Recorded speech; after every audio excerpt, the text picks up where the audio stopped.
Welcome students. Let's start the first topic from Science and Technology, the laws of motion. In this topic, we have to discuss so many concepts. Those are widely used in so many topics of physics. There are so many concepts like motion, distance, displacement, speed, velocity, acceleration, momentum, action force, reaction force, balance force, unbalanced force. Let's start to discuss some of the concepts from this topic. Firstly, let's take some example.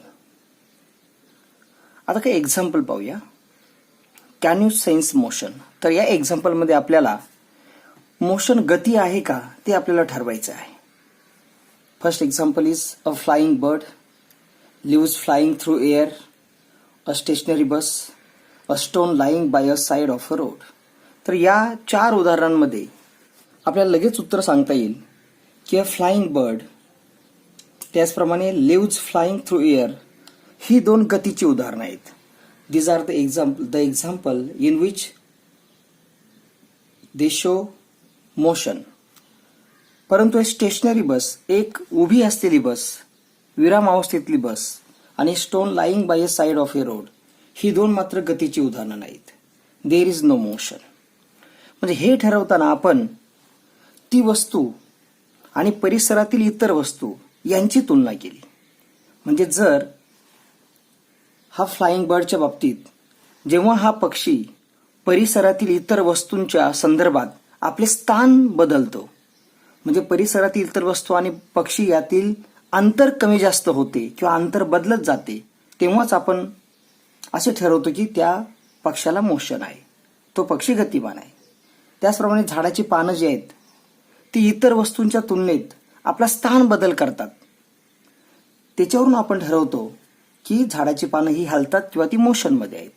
पण stationery बसच्या बाबतीत ती बस परिसरातील इतर वस्तूंच्या तुलनेत, म्हणजे परिसरातील काही झाडे असतील, इमारती असतील, यांच्या तुलनेत आपली जागा चेंज करत नाही, आपलं अंतर बदलत नाही, स्थान बदल करत नाही.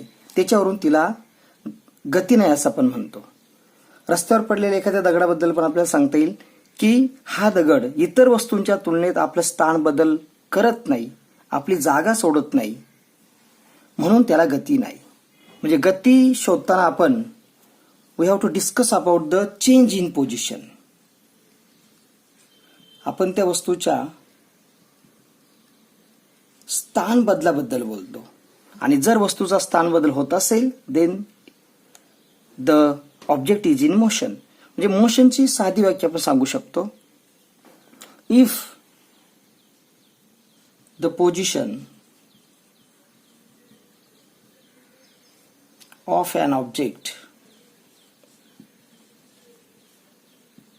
Is changing with respect to the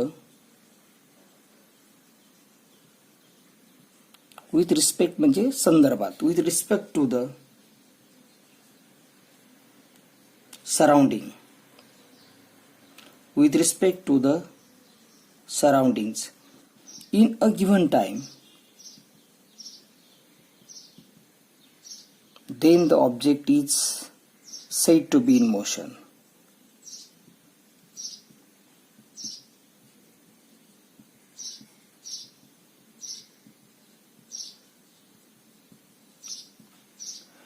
म्हणजे जर एखादा ऑब्जेक्ट आपली पोझिशन इतर वस्तूंच्या तुलनेत, परिसरातील इतर वस्तूंच्या तुलनेत बदलत असेल तर तो ऑब्जेक्ट मोशनमध्ये आहे असं मानलं जातं.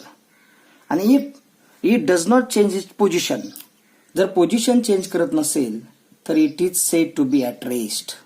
पोझिशन चेंज करत नसेल तर said to be at rest, तर तो विरामावस्थेत आहे असं मानलं जातं. एखाद्या वस्तूची गती ठरवताना आपल्याला त्याच्यातला स्थान बदल जो आहे तो पाहावा लागतो आणि इतर वस्तूंची तुलना करावी लागते. सराउंडिंग मधील इतर वस्तूंची तुलना त्याची आपल्याला करावी लागते, म्हणून ते शब्द आहे with respect to the surroundings. म्हणजे आपण इतर वस्तूंची तुलना करतो, म्हणजेच त्या इतर वस्तू ज्या असतात त्या आपल्या संदर्भ चौकटी किंवा रेफरन्स फ्रेम असतात. आपण त्यांचा रेफरन्स घेतो गती सांगताना. मग अशा वस्तूंना रेफरन्स फ्रेम म्हटलं जातं,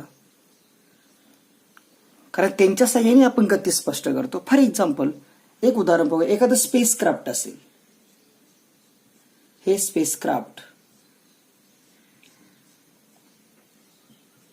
वेगाने अवकाशात पुढे पुढे जात आहे, परंतु अवकाशात सर्वत्र अंधार आहे. There is dark everywhere. आकाशात सर्वत्र अंधार आहे. स्पेसशिपला प्रचंड वेग आहे. जवळजवळ वेग आहे 29 किलोमीटर पर सेकंद, एवढा प्रचंड वेग आहे. आणि स्पेसशिप मधील जे अंतराळवीर आहेत, स्पेसशिपला एवढी प्रचंड गती असून सुद्धा त्यांना मात्र हे स्पेसशिप ॲट रेस्ट वाटेल, विराम अवस्थेत वाटेल. याला कारण की स्पेसशिपची गती ठरवताना इतर कोणत्याच वस्तू अवकाशात नाहीत, कारण सर्वत्र अंधार आहे. त्याच्यामुळे ही जी संदर्भ चौकट आहे, ती त्या संदर्भ चौकटीमध्ये दुसरी कोणती वस्तू हिची गती ठरवताना किंवा तुलना करायला नसल्यामुळे, फक्त एकच ती वस्तू असल्यामुळे वस्तूची गती त्यातील अंतराळवीरांना जाणवणार नाही, जाणवत नाही. आता आपण दुसरं एक सिच्युएशन घेऊ की आता इथे जवळपास एखादा ग्रह आहे.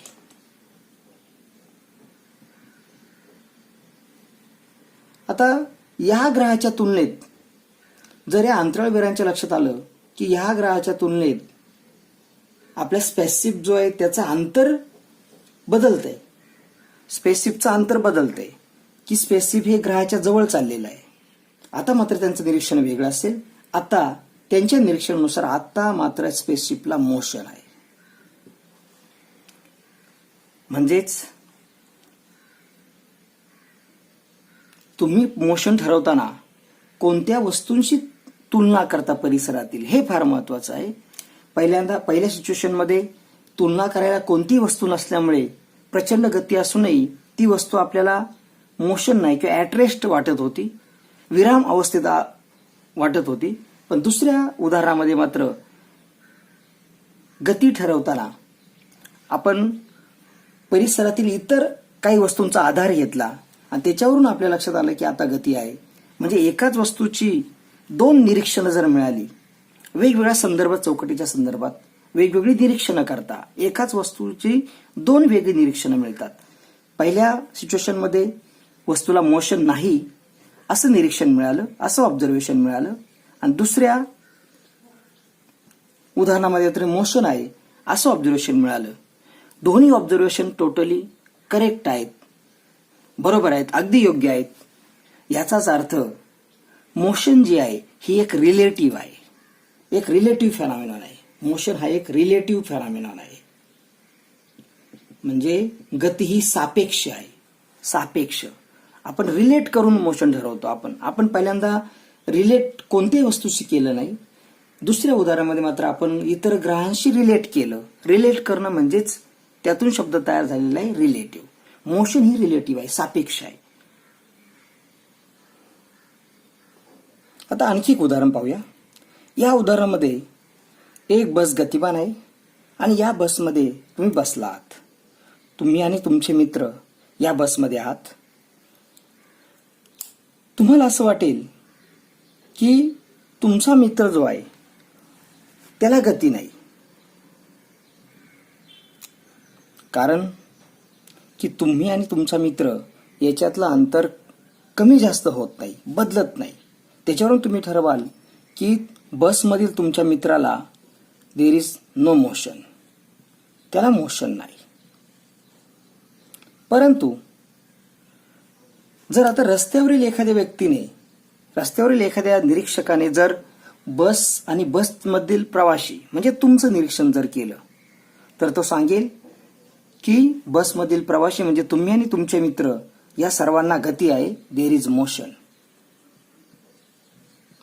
म्हणजे थोडक्यात तुमच्या मित्राचं निरीक्षण करताना पहिल्यांदा तुम्ही निष्कर्ष मांडलात की देर इज नो मोशन, पण या निरीक्षकाने जेव्हा निरीक्षण केलं तेव्हा त्याने निष्कर्ष मांडला, कन्क्लुजन केलं की त्या ठिकाणी मोशन आहे. म्हणजे एकाच व्यक्तीच्या बाबतीत दोन भिन्न आपल्याला विधानं मिळतात गतीच्या बाबतीत. तर ही दोन्ही विधानं योग्य असतील तर आपल्याला म्हणता येईल की गती हा रिलेटिव्ह फेनॉमिनॉन आहे, मोशन इज रिलेटिव्ह. कारण इथे दोन भिन्न उत्तरं मिळतात. इथे दोन्ही विधानं अगदी योग्य आहेत. कारण सुरुवातीच्या उदाहरणामध्ये तुम्ही तुमच्या मित्र आणि तुमच्यामधील अंतर एवढाच विचार केला. म्हणजे तुमची संदर्भ चौकट फक्त ही बस होती. फक्त बसमधीलच इतर प्रवाशांनी तुमचे मित्र यांचं तुम्ही निरीक्षण केलं आणि त्यातील अंतर बदलत नाही म्हणून तुम्ही सांगितलं की मित्राला मोशन नाही. परंतु दुसऱ्या उदाहरणामध्ये या निरीक्षकाने बस बरोबरच परिसरातील इतर वस्तू यांचे निरीक्षण केलं आणि म्हणून त्याने जो निष्कर्ष मांडलेला आहे की बसमधील तुमच्या मित्रांना मोशन आहे, तर हे अगदी योग्य आहे. याचाच अर्थ मोशन हा एक रिलेटिव्ह फेनॉमिनॉन आहे. आणखी एक उदाहरण पाहूया. सपोज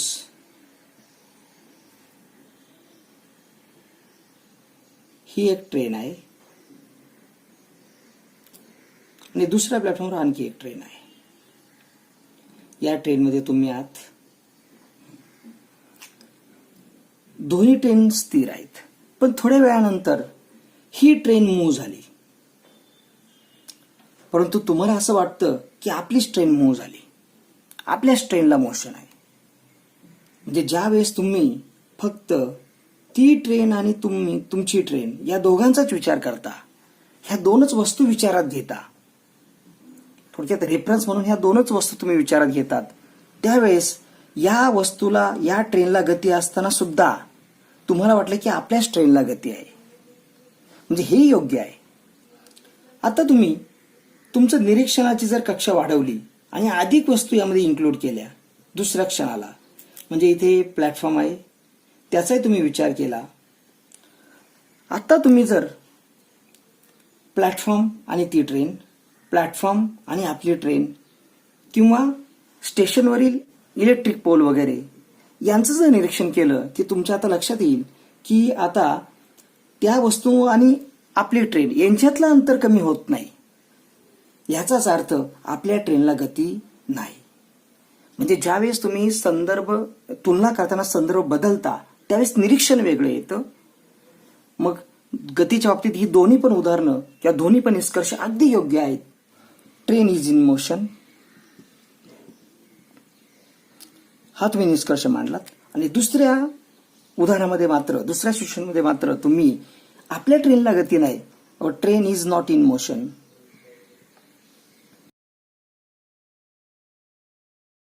निष्कर्ष मांडलात, तर हे दोन्ही पण नॉट इन मोशन हा निष्कर्ष मांडलात, तर हे दोन्ही निष्कर्ष अगदी योग्य आहेत. आणि याच्यावरूनच हे लक्षात घ्या, अतिशय महत्वाचं, की मोशन इज रिलेटिव्ह. मोशन ही कशी आहे? रिलेटिव्ह आहे, सापेक्ष आहे. ते निरीक्षकावर ठरतं, तो कशाचं निरीक्षण करतो त्याच्यावर ठरतं.